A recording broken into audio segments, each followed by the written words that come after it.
hair looks like a wet rat right now, waiting for it to dry. I desperately need a new phone clip. I feel like it's getting worse and worse. I will look at one shortly.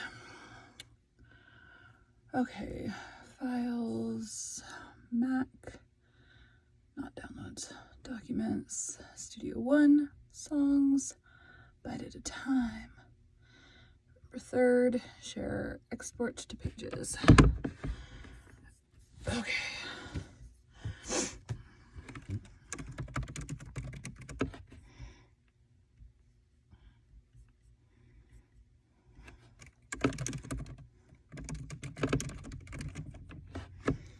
We're starting with 8.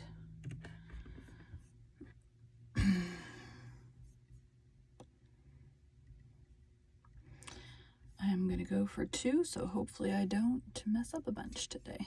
Or it's already logged in using the microphone thing. Preferences, make sure it's using the right microphone. Things poking me in the eye. My hair is still drying, so I haven't scrunched it out yet. Also did it differently. I tried putting gel on in the shower, so while it was soaking wet, so we'll see how that holds today. Man, I need a new one of these too because it's having problems. It keeps falling because it's stupid. And now turning it on and off is kind of fun. Okay. Today we'll be continuing The Phantom of the Opera by Gaston Leroux. Chapter 8, The Mysterious Brougham.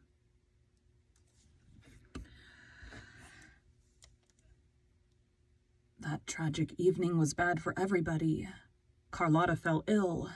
As for Christine Daae, she disappeared after the performance. A fortnight elapsed during...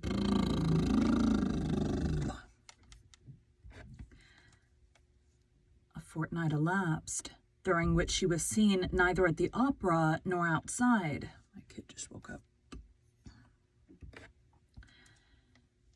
A fortnight elapsed, during which she was neither seen at the opera nor outside. Raoul, of course, was the first to be astonished at the prima donna's absence. He wrote to her at Madame Valerius's flat and received no reply. His grief increased, and he ended by being seriously alarmed at never seeing her name on the program. Faust was played without her. One afternoon, he went to the manager's office to ask the reason of Christine's disappearance. He found them both looking extremely worried. Their own friends did not recognize them. They had lost all their gaiety and spirits. They were seen crossing the stage with hanging heads, careworn brows, pale cheeks as though pursued by some abominable thought, or a prey to some persistent sport of fate. The fall of the chandelier had involved them in no little responsibility, but it was difficult to make them speak about it. The inquest had ended in a verdict of accidental death, caused by the wear and tear of the chains by which the chandelier was hung from the ceiling. But it was the duty of both the old and the new managers to have discovered this wear and tear, and to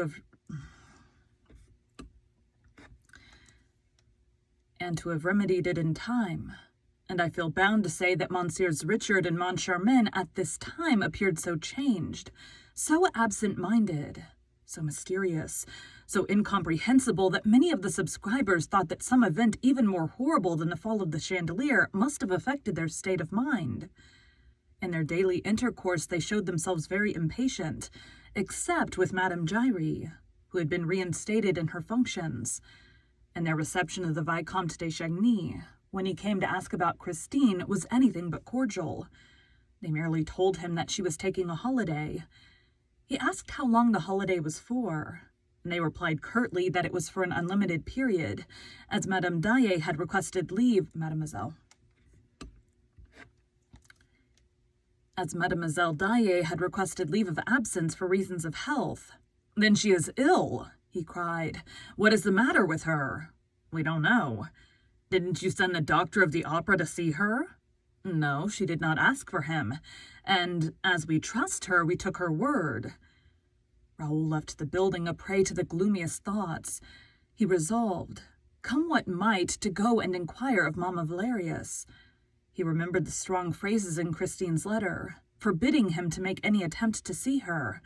But what he had seen at Perros, what he had heard behind the dressing-room door, his conversation with Christine at the edge of the moor made him suspect some machination, which, devilish though it may be, it was none the less human. The girl's highly strung imagination, her affection and credulous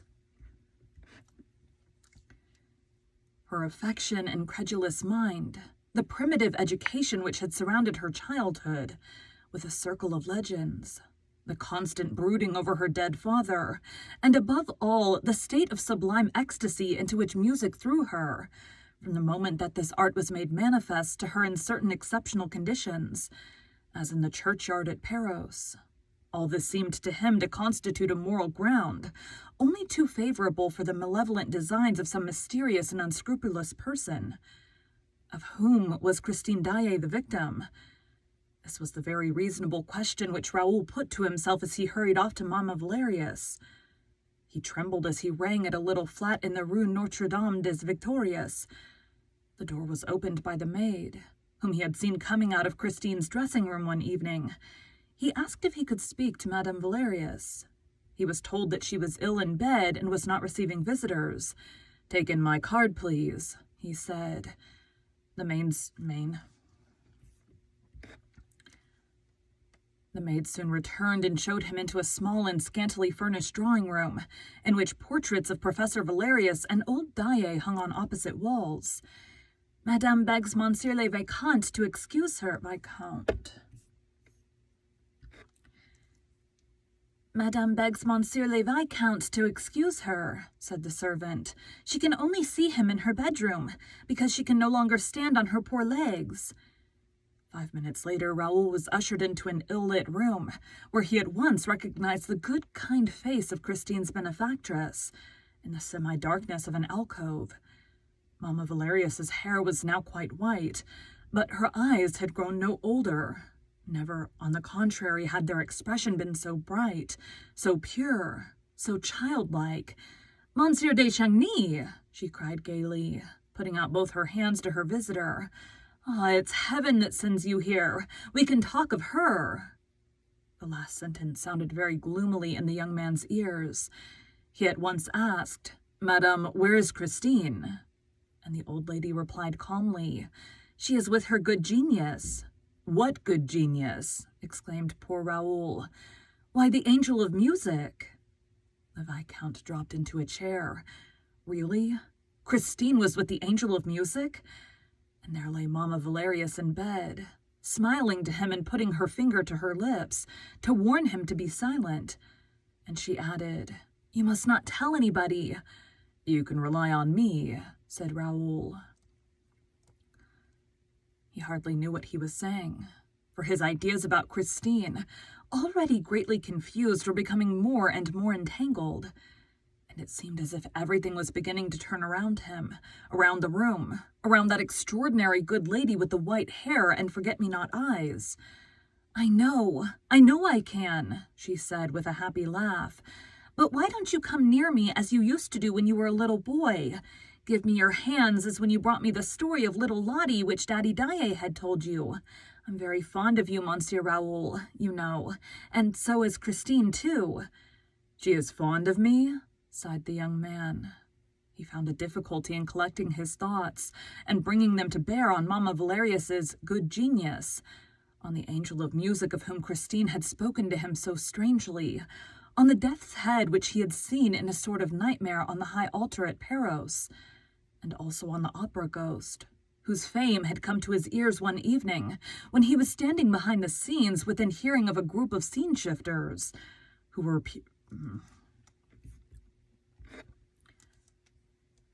repeating the ghastly description which the hanged man, Joseph Bouquet, had given of the ghost before his mysterious death. He asked in a low voice, "What makes you think that Christine is fond of me, madame?" "She used to speak of you every day." "Really? And what did she tell you?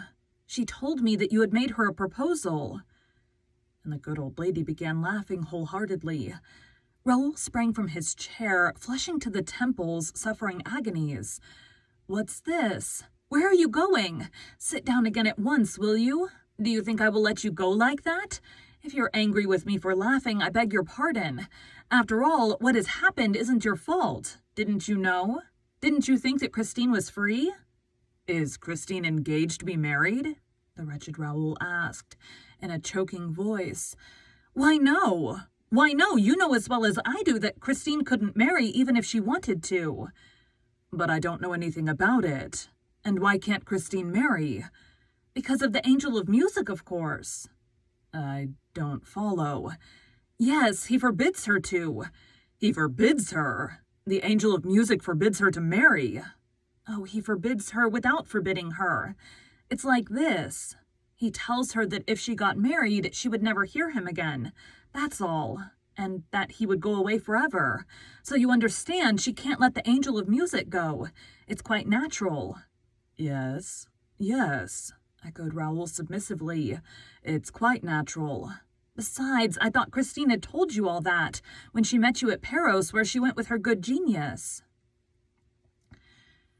Oh, she went to Paros with her good genius, did she? That is to say, he arranged to meet her down there in Paros churchyard at Daae's grave. He promised to play her the resurrection of Lazarus on her father's violin. Raoul de Chagny rose, and with a very authoritative air pronounced these peremptory words. Madame, you will have the goodness to tell me where that genius lives. The old lady did not seem surprised at this indiscreet command. She raised her eyes and said, In heaven. Such simplicity baffled him. He did not know what to say in the presence of this candid and perfect faith, in a genius who came down nightly from heaven to haunt the dressing rooms at the opera. He now realized the possible state of mind of a girl brought up between a superstitious fiddler and a visionary old lady, and he shuddered when he thought of the consequences of it all. Is Christine still a good girl? He asked suddenly in spite of himself. I swear it, as I hope to be saved, exclaimed the old woman, who this time seemed to be incensed. And if you doubt it, sir, I don't know what you are here for. Raoul tore at his gloves. How long has she known this genius? About 3 months. Yes, it's quite 3 months since he began to give her lessons. The Viscount threw up his arms with a gesture of despair. The genius gives her lessons. And where, pray? Now that she's gone away with him, I can't say. But up to a fortnight ago, it was in Christine's dressing room. It would be impossible in this little flat. The whole house would hear them. Whereas at the opera at 8 o'clock in the morning, there's no one about. Do you see? Yes, I see, cried the Viscount. And he hurriedly took leave of Madame Valerius, who asked herself if the young nobleman was not a little off his head. He walked home to his brother's house in a pitiful state. He could have struck himself, banged his head against the walls, to think that he had believed her in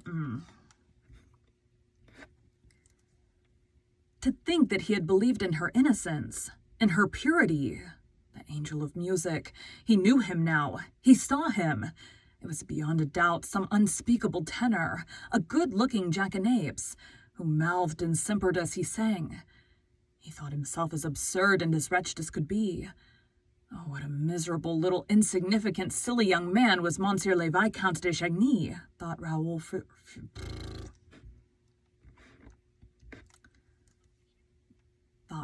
furiously. And she, what a bold and damnable sly creature.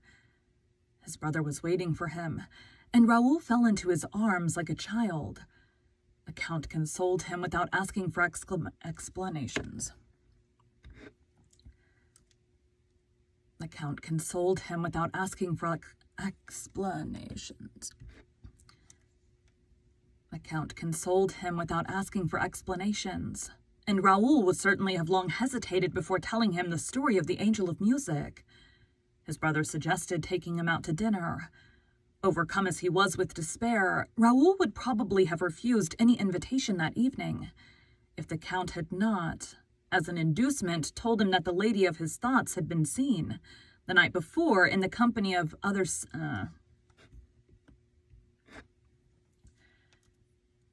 The night before in company of the other sex in the Bois.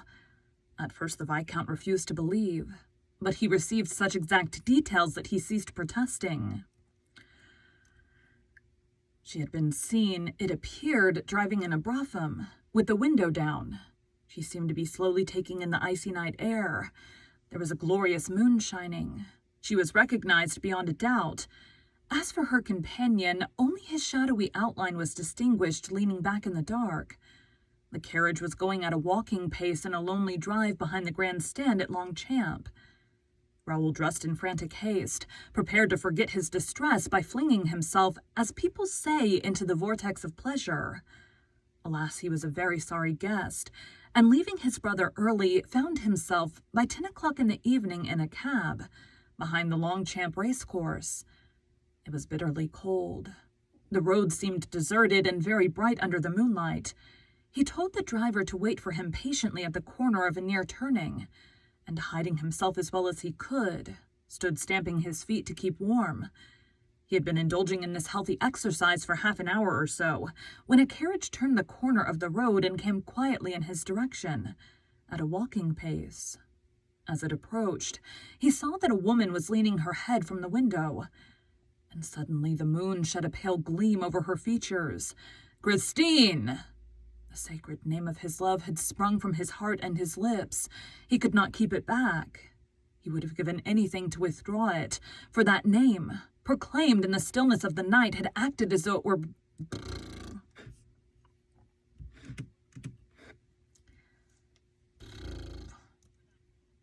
Proclaimed in the stillness of the night had acted as though it were the preconcerted signal for a furious rush on the part of the whole turnout, which dashed past him before he could put into execution his plan of leaping at the horses' heads.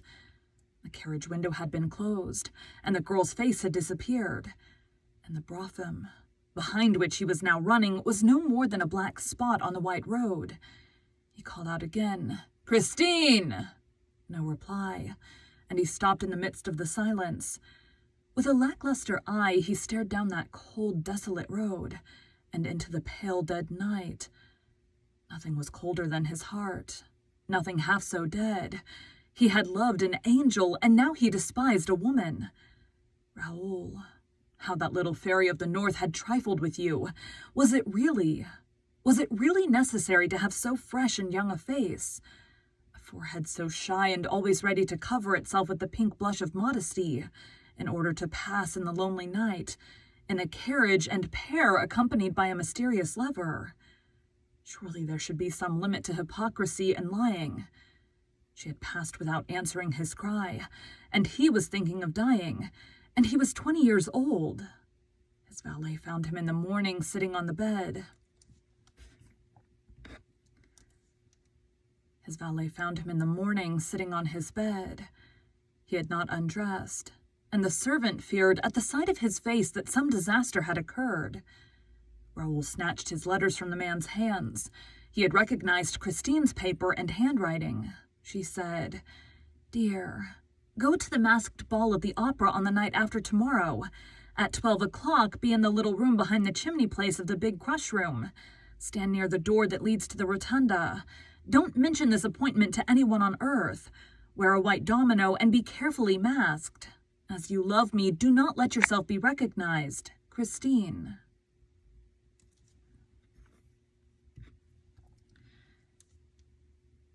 Thank you for joining Bite at a Time Books today, while we read a bite of one of your favorite classics. Again, my name is Bree Carlisle, and I hope you come back tomorrow for the next bite of The Phantom of the Opera.